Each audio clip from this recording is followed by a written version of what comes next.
Welcome everyone to the Regeneration Masterclass featuring Daniela Fernandez. Hello Daniela. Thank you for having me. Thank you for coming here. It's a pleasure to see all of you connected to the chat.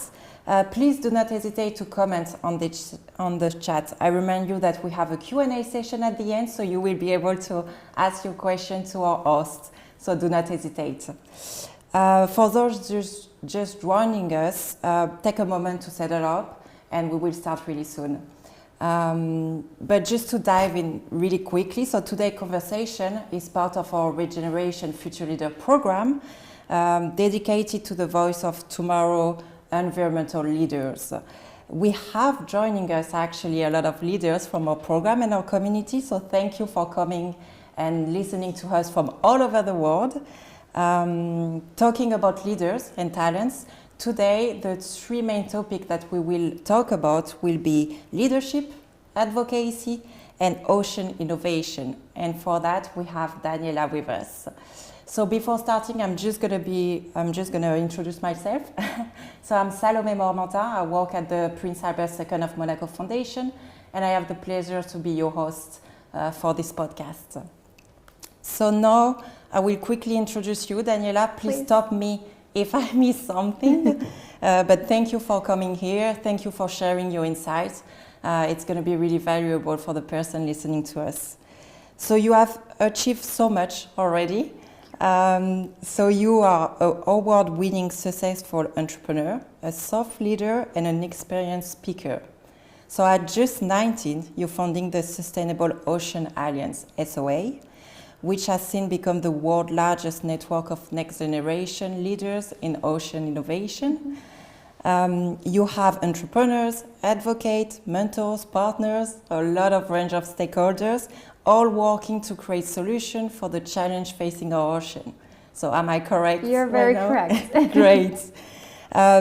Just to start a bit on why you created SOA. So in an interview, you say that your dedication to the climate crisis has started when you were 12 years old, so really young age, when you watch a movie called The Inconvenient Truth by Al Gore. And it's a poster of a penguin. You love this animal, as you said. So a few years later, as a freshman at Georgetown University, you started SOA. So can you walk us through the story behind creating SOA and your dedication? Absolutely. Well, thank you for having me. It's a pleasure to join all of you. I'm so excited to share, this moment with you and to inspire the next generation of young leaders. So the story that I'm going to share is it has a big place in my heart because I was walking home from school and I saw this poster of this penguin. It was this, beautiful, lonely penguin, and the penguin was walking across the desert. So it was surrounded by sand. And so I just stopped and looked at it and I said, this is not right. This penguin should be around ice and icebergs. And so at the time, I ran to my local video store to rent this penguin movie. And little did I know that this movie was actually An Inconvenient Truth by Al Gore. So I'm sitting watching this film that was supposed to be about penguins, and I'm learning about climate change and global warming, and I see Al Gore showing that graph, we've all seen it, of CO2 just off the charts, and I'm 12 years old, and I'm just thinking, how is this possible? Yeah. And I'm witnessing, all the imagery, right? Like wildfires rampaging. I'm seeing rising sea levels. I'm seeing, penguins soon to be extinct. And as a kid, it was the moment when my childhood frankly ended because I realized that this is my future. Like, how can you tell a kid this is what your future will look like? And it was that moment in time where I was just so heartbroken by what I was witnessing. And I also utilized that moment to say, I'm going to dedicate the rest of my life to do something to help our planet. Of course, as a kid, you have no idea what to do. Yeah. And I remember just sitting there saying to myself, I'm going to figure it out. I don't know what, what I'm going to do, but I think it was that instinctual fire that was lit inside of me to say, I cannot accept what I'm watching in this movie as my fate and that of my future generations. It's something that has to change. Yeah. And that was the beginning of that, the moment at 12 years old. It's really inspiring because I guess a lot of person that listening to us, they have had this awakening, let's say, as you, and are still trying to see what they can do.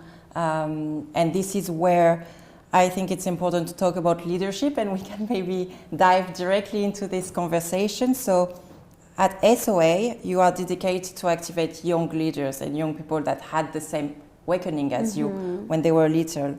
And as said previously, it has become the world's largest network for the next generation leaders. So how do you and SOA support these emerging leaders facing their journey to impactful change and the challenges that they may have? Sure. So just to continue on the story and answering your question, that, when I was 12, that was my origin point. That, I'm sure we've all felt it, right? Whether it's the frustration you feel, the anger you feel. Then when I was 19, I was invited to a meeting at the United Nations, and the meeting was on the state of the ocean. So as a 19-year-old, I'm now learning about the ocean crisis, the climate crisis, the biodiversity crisis, like all these crises, right? And I'm sitting there and I'm listening to ambassadors and CEOs and heads of state talking. And I'm, at the edge of my seat just waiting. And I'm waiting for someone to say, this is how we're going to solve this problem. But no one ever said that, right? No one ever said, this is the plan that we have, or this is the solutions that we have. And so I'm just, again, 19 years old, coming to the UN, hoping to be enlightened and educated and inspired and given some type of roadmap of how I can act. Expecting something from, from the people who are in the decision-making seats. And another disappointment comes in because that never happens.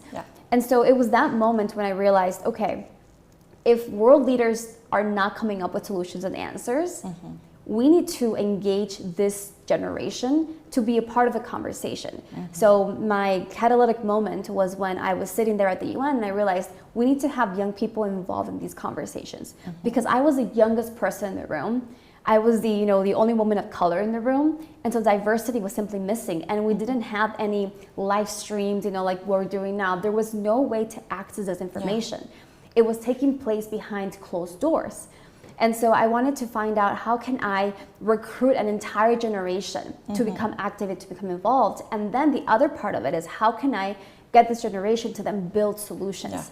Because we don't need more white papers. Like, we don't need more agonizing on the problem. We need people to actually build solutions, right? And solutions from every range. So that was I would say, like, my thesis, right? Like, what if I could get young people involved and then build solutions? And so when I went back to my university, Georgetown University, I had this idea of creating a summit. So that was the very first step that I took. I created an event where I invited over 500 students from all over the US. We partnered with the State Department and we live streamed the event to all embassies around the world. And the focus on that was to get more young people to understand what was happening to the ocean, understand the opportunities in the ocean space. And then when I graduated from Georgetown, I moved to San Francisco because I wanted to take the innovation, the capital, the understanding of Silicon Valley, and then apply that into the ocean space. Because whenever I was in Washington, D.C., talking about ocean solutions, everyone kept saying policy, policy, policy. And policy has a role to play, but it's not the only solution that we were looking for. I was looking for, grassroots solutions. I was looking for, for-profit business models, and that just did not exist.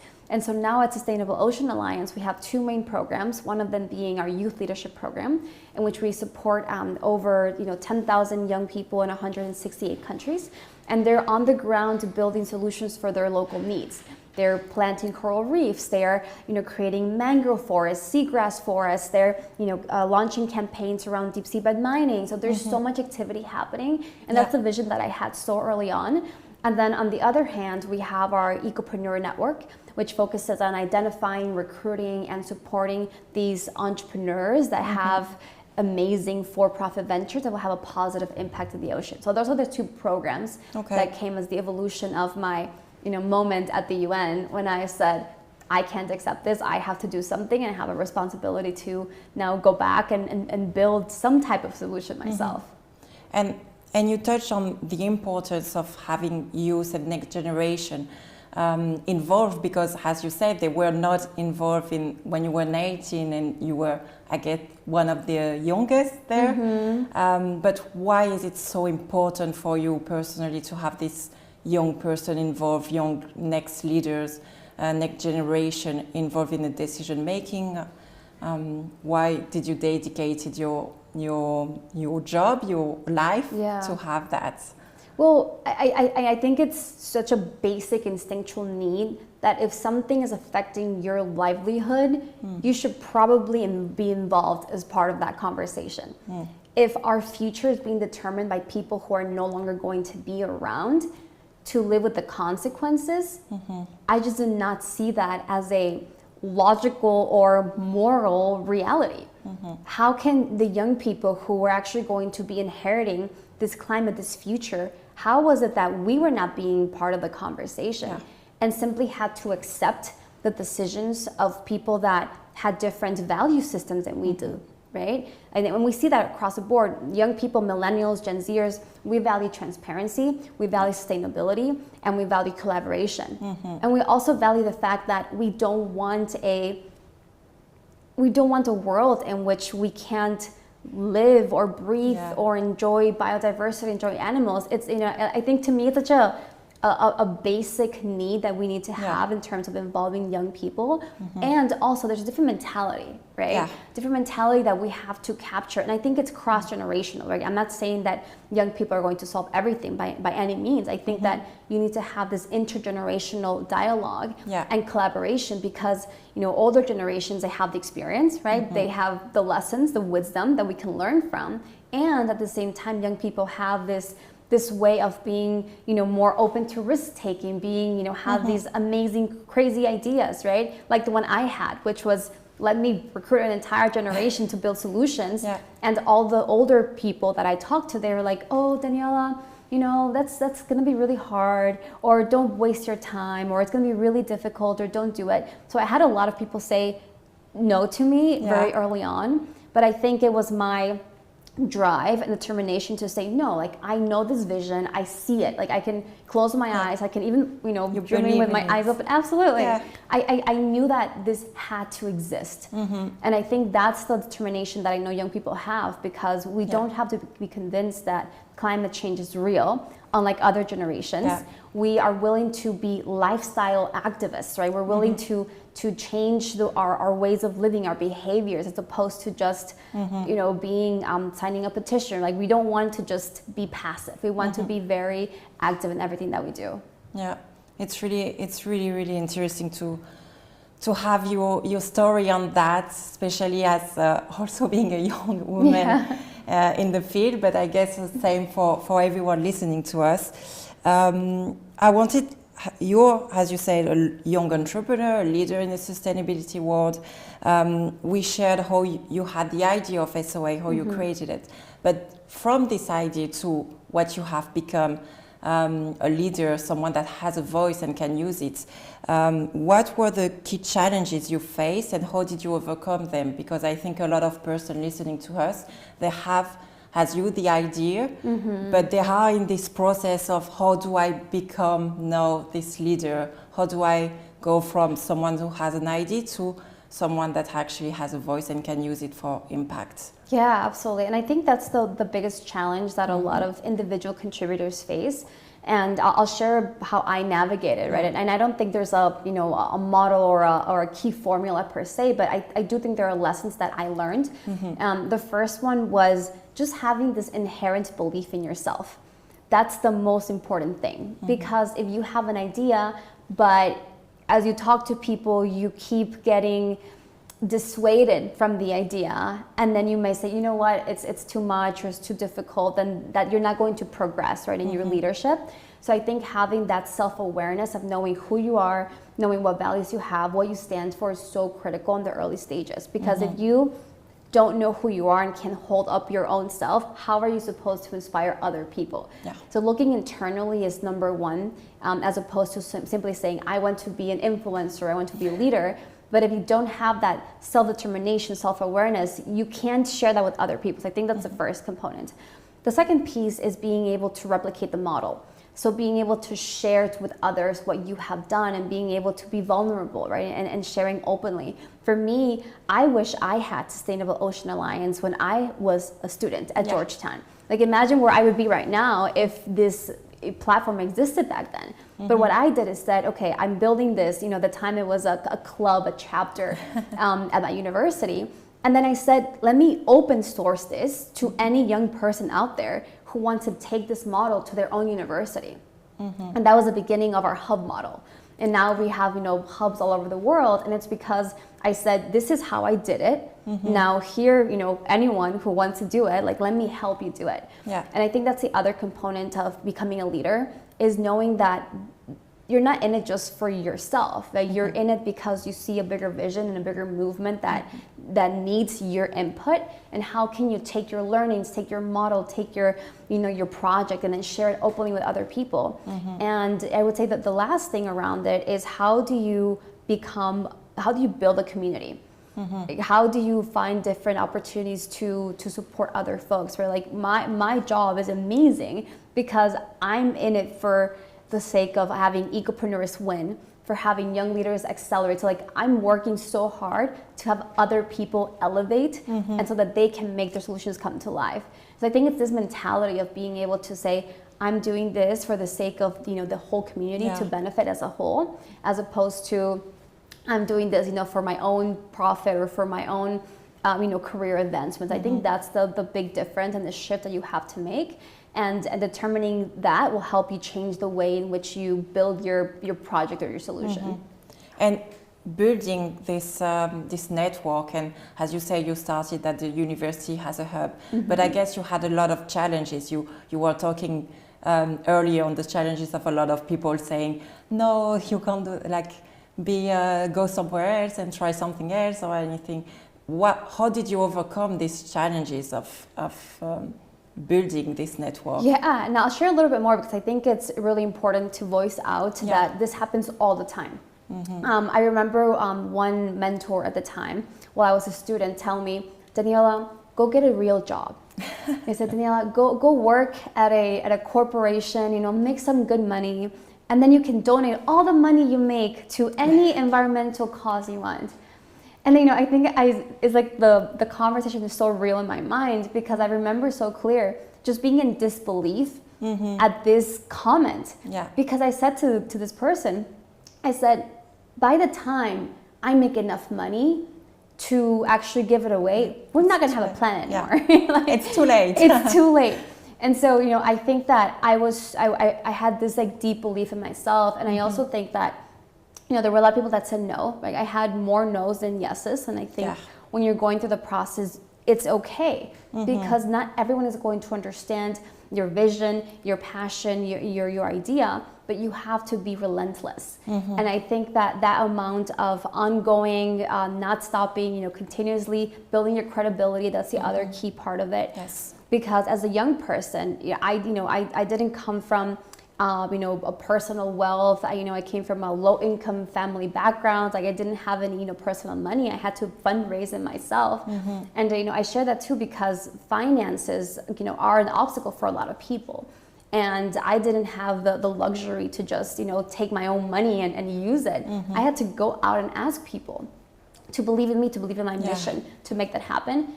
And I think the way that I was able to do that is to be very crystal clear on your message, on who you are, why you're trying to do this, and then ensuring that you have the determination to go through all the obstacles because this is not easy.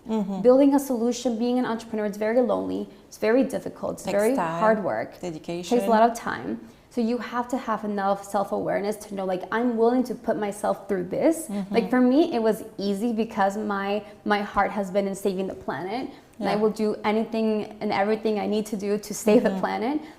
But you have to have the resolve and you have to know that. And then to your point earlier, you have to build credibility, right? You have to find a community. You have to find mentors, right? I did a really good job of building my brain trust, as I call it. So it was my personal board of mentors. So whenever I had a question about anything, whether it be fundraising or donor relations or how to manage people. Like you're never taught how to do these things in school. I was very fortunate to have an amazing education at Georgetown, and Georgetown taught me how to learn, but I was never taught how to hire people, how to ask people for money. These are the skills that you kind of have to go out it on your own. Try.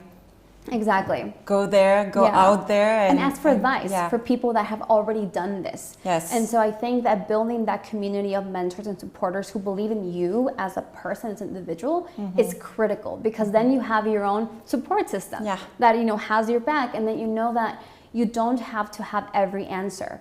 That's the other key points that most entrepreneurs or young people are scared. They think, oh, I have to be an expert in this space. I was not an ocean expert by any means. I was a economics and government major. I did my internships in finance. I had 0 marine biology experience, but I learned it. Right? Like, and it's okay. Like I used my network to be surrounded myself by scientists, by organizers, by people who had experience, who taught me, and then I self-educated. So one of the components of this is self-education, like I mentioned, but making sure that you're constantly looking for ways to grow and looking for ways to continue, your journey. Yeah, I think it's really interesting, and it's going to help a lot of people listening to us right now, because networking is something really important. Support system, having a good support system, and understanding that it's going to be, as you say, a lonely road, a hard road, a long one, and you just have to believe in, as you say, you had your hurts, you knew that you wanted to do that, and you have to believe in that. And I think it's really inspiring for everyone to listen to that, so thank you. I think we can delve a bit the conversation into advocacy, a bit, if you agree. Absolutely. So advocacy, it's a constant battle. So you have to deal with a lot of public opinions, everyone's opinion. Could you outline some significant victories or progress that have been made through advocacy, thanks to leaders that raised their voice? Sure. So I'll share one story that was a success story for us around our deep sea bed mining campaign. So I believe this was about 3 years ago. We sent a survey out to all of our youth leaders, asking them what is their biggest concern regarding ocean sustainability, ocean health. And I would say, I think it was like 80-90% of our youth kept saying deep sea bed mining. They said, we are very concerned that corporations are going to start mining the deep sea. And if this happens, it's going to be a huge problem, given all the efforts and all the successes we've had in ocean sustainability. And so this was 3 years ago. So it also shows that youth people are aware, sometimes way before something 100%. that it's going to be a problem. So Exactly. it's interesting. Yeah, so they knew. I mean, I think a lot of our youth are also like on the ground, attending conferences, learning from different colleagues. So they knew that this was happening. And then we asked ourselves, what can we do to help support the prevention of mining the deep sea? And so we were very fortunate that we received support from Mark Benioff and his wife Lynn Benioff, and they enabled us to build a coalition of organizations that were working to protect the deep sea. And this was organized by young people, right? So we gave our youth leaders the tools, the education, the mentorship to go and start organizing in their own communities. So they were on the ground convincing their respective ministers, heads of state, ambassadors, that they had to vote no to deep seabed mining for a moratorium at the International Seabed Authority. And this was the beginning of the campaign. This was like a couple years ago when we started this. And just last year, Sustainable Ocean Alliance became the first youth-led organization to receive observer status at the International Seabed Authority. Great. And I think that this is the exact win that we needed, because in the past, in a full circle for me, right? From being the only young person in the room at the UN to now we enable delegates to come to the ISA every single year. And we have, a little placard right on the table. That's a big win. It is a big win. From no use to having delegates, how many youth can go there? We can send 5 delegates for every single really session. nice. So we can, vary, and we do.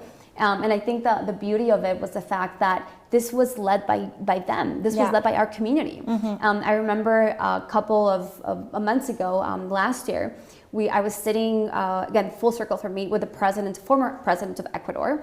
And I brought, I believe, 5 of our Ecuadorian hub leaders. And we were sitting convincing the president of Ecuador to vote no on deep sea bed mining.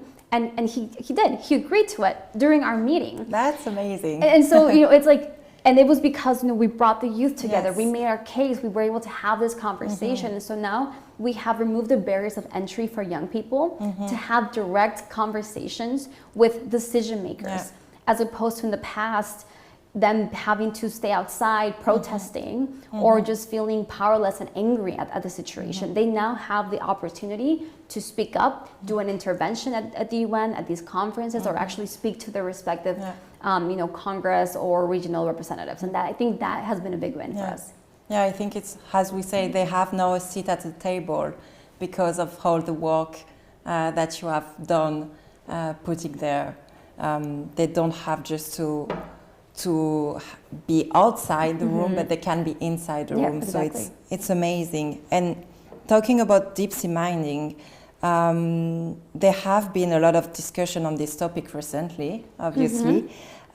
Just for a little bit of context, recently we had the Norwegian parliament that voted in favor of exploring Arctic deep sea and not exploiting. And this, do you consider that also as a big win? Because I know that SOA, Sustainable Ocean Alliance, was involved also in this campaigning for not exploitation but exploration, like having like a pause on that. So. Exactly. So our youth leaders from Norway and France were very actively involved in stopping that from happening. They even got some, actors involved. They got some influencers involved. So they were able to elevate the issues so that more people became aware. Because part of the problem is that most people, just the general public, they have no idea what mining the deep sea is, or the fact that corporations are now looking to mine the deep sea. So I think raising public awareness was the biggest win for it. And then also making sure that it got inside the right doors to have these conversations. So the win was, in fact, to your point, making sure that we're exploring, we're not exploiting. And that's the next part of our campaign, is to make sure that the government of Norway votes to not exploit ever, and to hopefully put a moratorium on deep sea bed mining, like so many other countries have. Yeah. Great. So it's a first step, a first win, and then you're looking at a second win for later. Absolutely. And I would honestly encourage anyone out there watching to get involved in this campaign around deep sea bed mining, because it's the equivalent of deploying a nuclear bomb in our ocean. So just think about all the other issues that we're dealing with, plastic pollution, ocean acidification, like all these things are going to be irrelevant if we are now exploiting the ocean to a point where we're going to have even more problems. And what I like to remind people is that this is the first time in a generation that we have the opportunity to say no to a crisis before it happens. We have inherited so many problems. Like, we have inherited deforestation problems. We have inherited a lot of issues in the space, but this is the first time where we can collectively come together and stop this from happening before it even begins.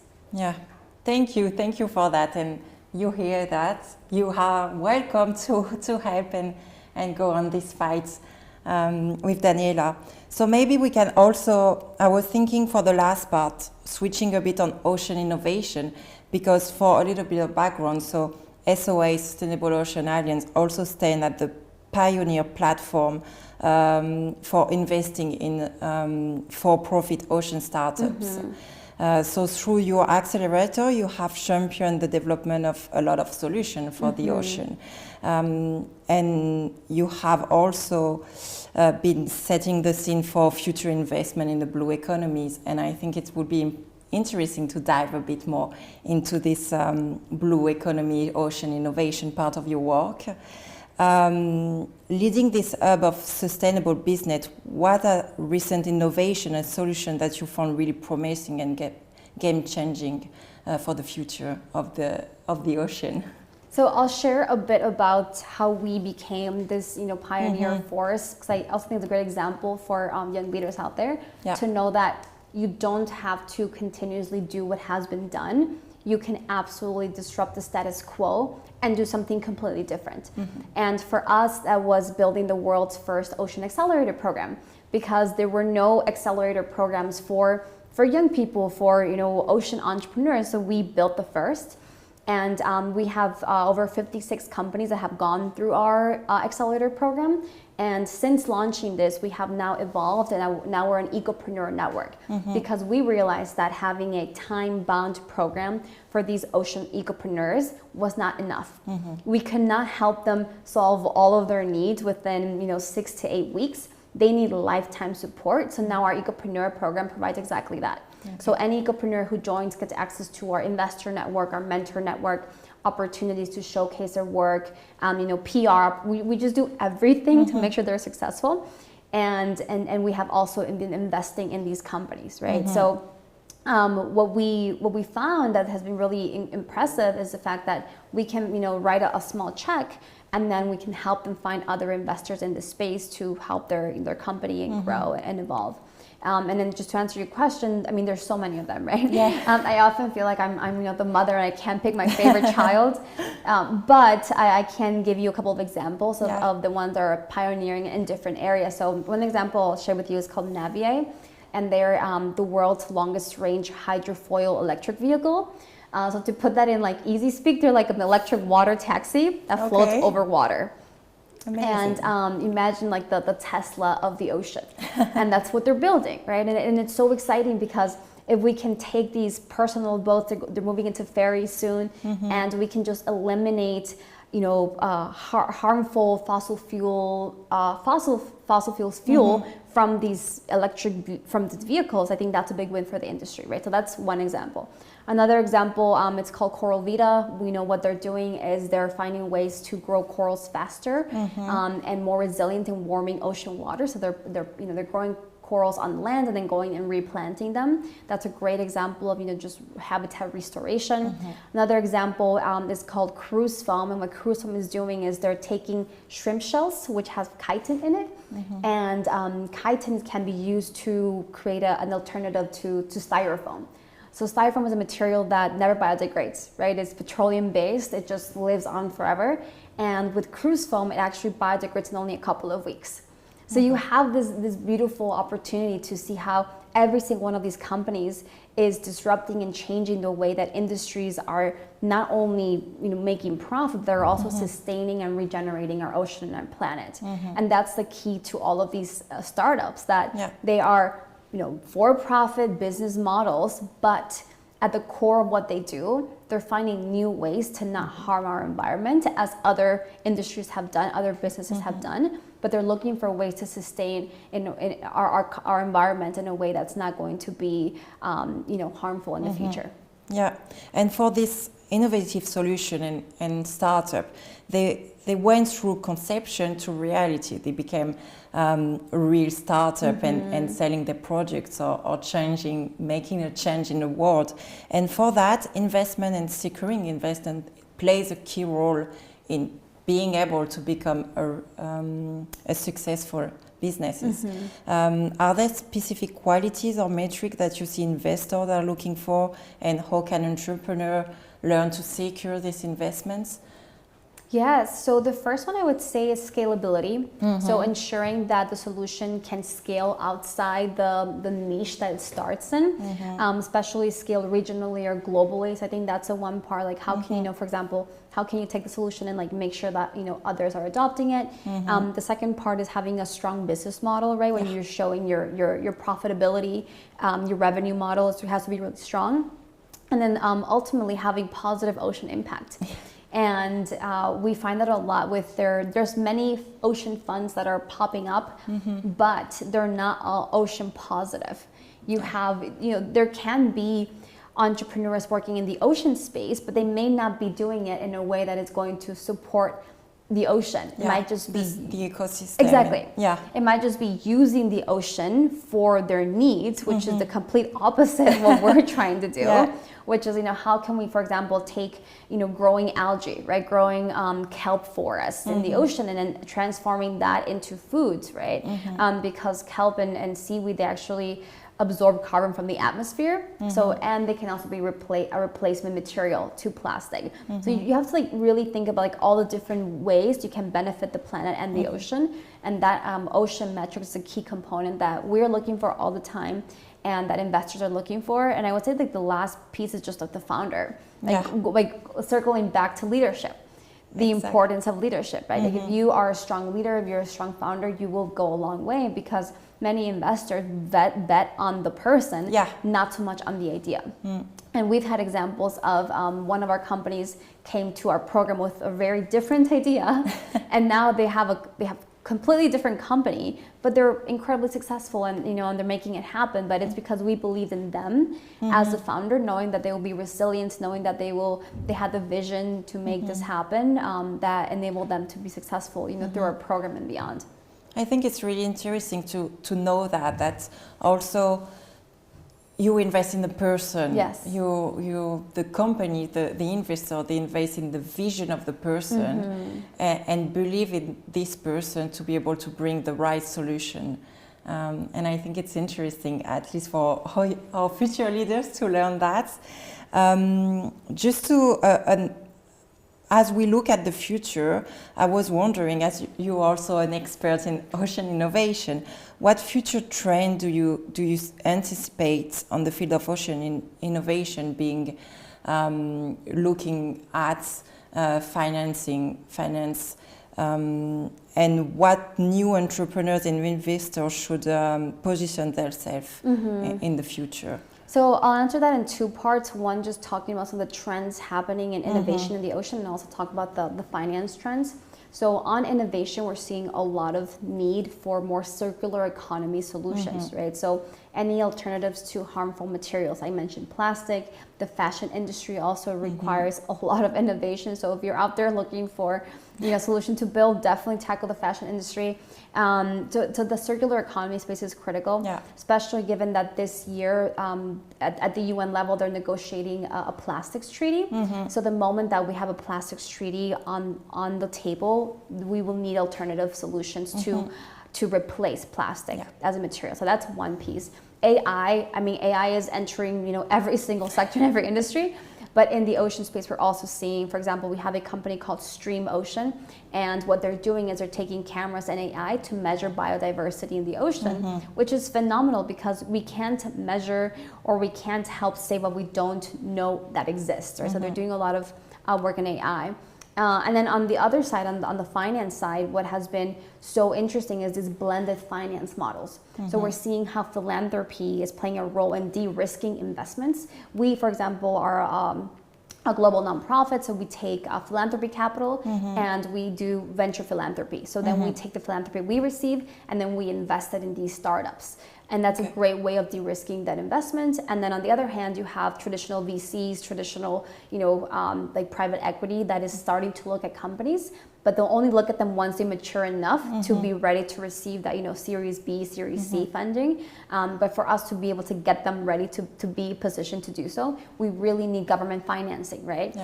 For wave energy projects, we need a lot of R&D that needs to be financed by governments as opposed to being financed by private capital. Okay. Thank you so much. I think we are good to start the Q&A session, but thank you so much for all your insight on leadership, innovation, advocacy. We touched on a lot of subjects today, so it's really nice. Let's start with the Q&A session. I'm excited for these questions. Yes, me too. So please do not hesitate to go in the chat, ask your question. We have, I think, a bit more than 20 minutes for Q&A session, so we have time to go through a lot of questions. So the first question we have here. So does your expertise mainly focus on ocean, or do you also tackle issue on land, at land? Could it be of your next ambition, land-based solution? Land. Land. No, I appreciate the question because I see the ocean has been siloed for far too long. I mean, I'm an advocate of planetary solutions at large, of course. I think I entered this field in focusing in the ocean because I saw how the ocean was the least supporter, the least resource of all the SDGs. Just to give you an example, the ocean is the least funded of all the UN SDGs out there. So I'm a big advocate for, all solutions, but our expertise at SOA is ocean focused. But we do support any climate related solutions as well. Great. Thank you. We have also a question about mental health. How do you balance your professional responsibilities, success, failure, and well-being while staying climate resilient? What have you learned from your mistake, and if you can share that with us? Yeah. It's a good question. Oh, 100%. And I like to be very open and vulnerable, because if you don't talk about mental health, it becomes a stigma, or people are just not open. And I've struggled a lot with finding ways to de-stress myself, because I'm constantly on the road. Even on this trip, I'm traveling for a month and a half, and it's nonstop, and there's all the pressures of having to always function, right? Always, yes, and always being, more. Exactly, and being like a public spokesperson, and being the CEO of an organization, and everyone's looking at you for answers. I can't tell you that I know exactly the right way of functioning, but I have been really good at setting boundaries. And it's something that I encourage my team to do as well. So, for example, I don't look at my phone early in the mornings, right? I'm like, I need to have a clear head, being able to enjoy breakfast. I'm really big in working out, like making time for exercise. If I don't exercise, I get more stressed out. I think meditation is a great benefit. I can't say I do it enough, but it is something that I'm trying to get back to. And just, I think finding your own ways of being good to yourself is really important. I also love reading. My dream one day is to go for a year and on an island and just read. Like, that is my dream. Can I come with you? I love reading too. That's a dream. But I think just like making time, even if you have to put it in your schedule. Or like, I had to put lunchtime in my schedule because I was not eating. I was just on meetings and not eating. So I really do think that it's being intentional with your time, making sure that you're aware of the areas where you need to set, different boundaries from your team, from other people, and then taking care of yourself. Because if you don't take care of yourself, which I'm reminded all the time by my mom, you can't take care of anyone else, right? You have to come first on your health before you can be a source of anything for other people. So I really appreciate the question, and I hope that some of those tips you find helpful as you're navigating your own journey. And journaling too. I think journaling and getting your thoughts on paper so that everything's not in your head. For a long time, I kept things in my head, and then I realized, if I just write them down, put them down they'll somewhere. be off my head, and I can focus on being more intentional with other tasks at hand. So I hope those things help. Yeah. Great advice. Thank you. I will take them for me too. Another question is, how did the starting period go in regards of tapping into space where people would be willing to listen to you and fund you and support your vision?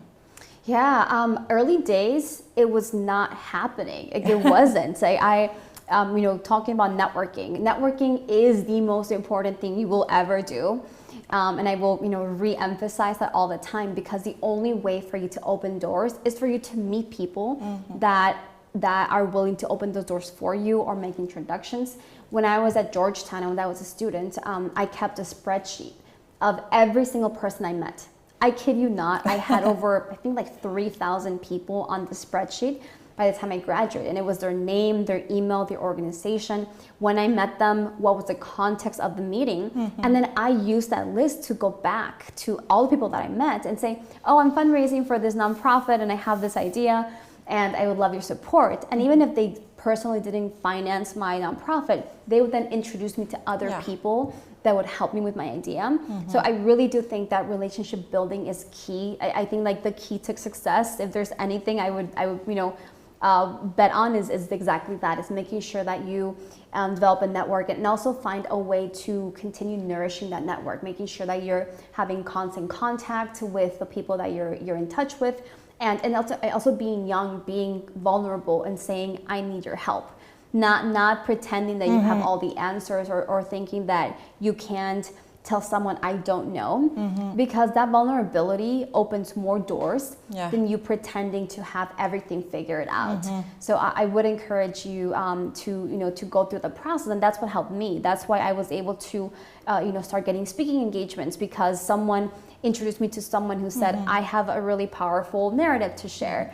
And I think it kind of snowballed from there. Yeah, you never know who knows who, and where meeting someone can lead you to. Absolutely. And I think ultimately you also have to show what you can do, because for me it was, we put on this massive summit at Georgetown early years, I can point to what I've done, right? So I think going from an idea to executing an idea, even if it's a small project, a small initiative, an event, just something you can point to start with, and then invite the people that you want to see you in action at those places. I think that's a really strategic way of bringing people into the fold and making them your advocates and champions that can then vouch for you in settings where you may not have a lot of contacts. Great, thank you. Thank you for that. The next question is, given the slow pace of policy change and the tendency to prioritize, sorry, my French accent comes up when I'm reading, the financial gain over alternative use of resources, how do you stay optimist? How do you tackle frustration and to work on this environment? I see every challenge as an opportunity. Yeah. Because us just feeling frustrated and angry about the problem is not going to solve anything. It frankly isn't. And it's a matter of channeling that frustration, right, and the lack of resources to say, I can find a new way, or I can raise my voice to something that needs attention. And not being afraid to raise your voice. I think that part of my narrative is always like be the loudest person in the room, not in the way to be disruptive, right? But not being afraid of speaking your voice in your mind. I found myself in many meetings and rooms with heads of states or people that were far older than me, and I was still able to say to them, entrepreneurship is the key, and these are the things that I would love to teach you or show you or have you be more exposed to. So really not being being willing to take that leap of faith in yourself and expose the areas where you're an expert in is really important, and not feeling defeated, because us being defeated, it means we're never going to get anywhere, but making sure that you can shine a light on the work that is happening and pointing to solutions that are happening, and just rallying other people around you, it will be critical. Yeah, I think it touched also a lot of what we were saying earlier on keep going. Exactly. We have so the last question we're gonna have today. So leadership is a long journey, as we said. What makes you hopeful about the future, and how do you picture yourself in 5-10 years? Any advice for the audience? Yeah, what makes me hopeful is waking up every morning and knowing that solutions exist. Because we would be living in a very different planet if these innovations were not real time existing right now, right? Like the fact that we can actually, pick up a straw made out of seaweed, or we can pick up a film made out of seaweed that can replace plastic, or go on this water taxi electric vehicle journey. Like all these solutions exist, and I'm hopeful because we have the human ingenuity, right? We have the intelligence, we have the inspiration to make all of these solutions become a reality, that I don't have any doubt that we're going to get there. Where I'm struggling, what I'm trying to advocate is to get the financing to get us there, because we have invested over $2 trillion of capital into nature negative solutions, and only 200 billion into nature positive solutions. So the amount of money that we need to actually close this gap is tremendous, and now that money is locked in decision making power that we can tap into as youth. But if you can, and if you can start having those transformational conversations, that will go a really long way. So I'm hopeful that solutions exist, innovations are out there. Where I think our biggest challenge is going to be is where we have to finance the solutions, right? And I think personally where I want to head to is just to Sustainable Ocean Alliance, I wanted to become this global platform of just support to all young people out there, to all people who have a passion for the ocean and just want to be an ally. We will soon be launching a program in which any person who has a passion, a skill, they might be an artist, a tax, accountant. It doesn't matter who you are, as long as you have a skill and the time to contribute to helping our ocean. We want you to connect you to the right opportunities to do so. So that's my vision for the future, right? And making sure that we build this continuous pipeline of solutions, right, from grassroots to for-profit, that can then scale all the way to making the real change that we really need in this planet. Great, thank you so much. I don't know if you want to say a last word for the audience, something, a last advice, something that they can take home and become the leader of tomorrow. Yeah, I think that my message for everyone here is that no matter who you are, no matter where you are, you have the responsibility. And I took the responsibility as a 12-year-old kid, and now I'm imparting that responsibility on you to step up and to be the change that we need in this world. Like, truly, it's up to you to disrupt every market, to change the status quo, and to lead with your own vision, because all of us have a contribution to make. And so I would just encourage you to keep going, don't give up, because we need you in this fight to protect our planet. Thank you so much. It was really lovely to chat with you. Thank you for having me. For all the insight. I hope everyone loved it. Thank you for joining us, and see you next time, I guess. Thank you, everyone. Have a good day. Thanks, everyone. Good evening, depending where you are.